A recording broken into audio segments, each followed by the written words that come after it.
Hello dears, ഇന്ന് ഞാൻ വന്നിട്ടുള്ളത് മൈസൂർ ചാമുണ്ഡി ഹിൽസ് റോഡിലുള്ള സാൻഡ് മ്യൂസിയത്തിലെ കുറച്ച് വിശേഷങ്ങളായിട്ടാണ്. എല്ലാ ദിവസവും പ്രവർത്തിക്കുന്ന ഒരു മ്യൂസിയമാണിത്. ഇതിന്റെ പ്രവർത്തന സമയം രാവിലെ 8:30 മണി മുതൽ വൈകിട്ട് 6:30 വരെയാണ്. ഇതിലേക്കുള്ള എൻട്രി ടിക്കറ്റ് വരുന്നത് മുതിർന്നവർക്ക് 40 രൂപയും കുട്ടികൾക്ക് 20 രൂപയുമാണ്. 13,500 സ്ക്വയർ ഫീറ്റ് വിസ്തൃതിയിൽ 16 വ്യത്യസ്ത തീമുകളിലായി 150ഓളം മണൽ ശില്പങ്ങൾ ഈ മ്യൂസിയത്തിൽ പ്രദർശിപ്പിച്ചിരിക്കുന്നു. 115ലധികം ട്രക്ക് ലോഡ് മണൽ ഉപയോഗിച്ചിട്ടാണ് ഈ ഒരു മണൽ ശില്പങ്ങൾ നിർമ്മിച്ചിട്ടുള്ളത് കേട്ടോ. ഈ ഒരു മ്യൂസിയത്തിന്റെ പ്രവേശന കവാടത്തിൽ നമ്മൾ ആദ്യം കാണുന്നത് 15 അടി ഉയരമുള്ള ഗണപതിയുടെ പ്രതിമയാണ്. പിന്നീട് കാണുന്ന ശില്പം ചാമുണ്ടേശ്വരി ദേവിയുടേതാണ്. മൈസൂർ പൈതൃകം, വന്യജീവി സംസ്കാരം, വിവിധ മത ഇതിഹാസങ്ങളിൽ നിന്നുള്ള സംഭവങ്ങൾ, യക്ഷിക്കഥകൾ, കഥകൾ തുടങ്ങിയ നിരവധി രസകരമായ തീമുകൾ ഈ മ്യൂസിയത്തിൽ ഉപയോഗിച്ചു. ചാമുണ്ടേശ്വരി ദേവി ദസറ ഉത്സവ വേളയിൽ സിംഹാസനത്തിലിരിക്കുന്ന പഴയ മൈസൂർ രാജാവ് ശ്രീകണ്ഠദത്ത നരസിംഹരാജ വാഡിയാർ, രഥത്തിലിരിക്കുന്ന കൃഷ്ണനും അർജുനനും, laughing Buddha, Christmas tree, Santa Claus, Disneyland, Egyptian tribes, രാശിചക്രം, അറേബ്യൻ നൈറ്റ്സ്, ടോമാഞ്ചറി കാർട്ടൂൺ എന്നിവയാണ് ഈ മ്യൂസിയത്തിലെ മറ്റ് ശില്പങ്ങൾ.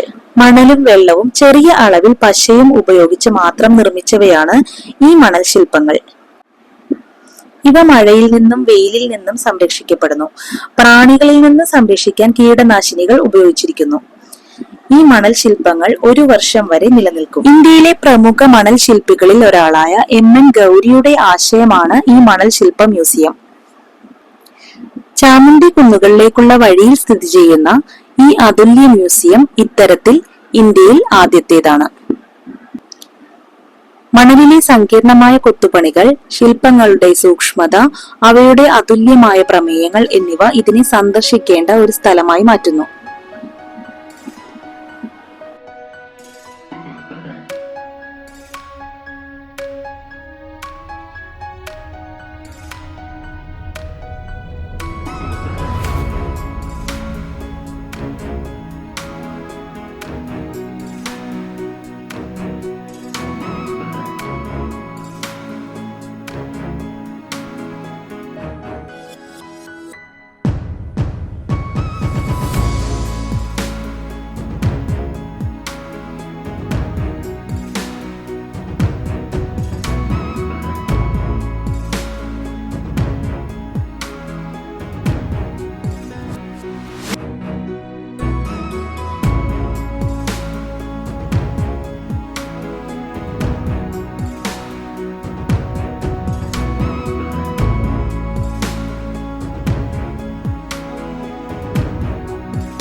അപ്പൊ ഇത്രയൊക്കെയുള്ളൂ ഇന്നത്തെ വിശേഷങ്ങൾ. വീഡിയോ ഇഷ്ടപ്പെട്ടാൽ ലൈക്ക് ചെയ്യാൻ മറന്നു പോകരുതേ.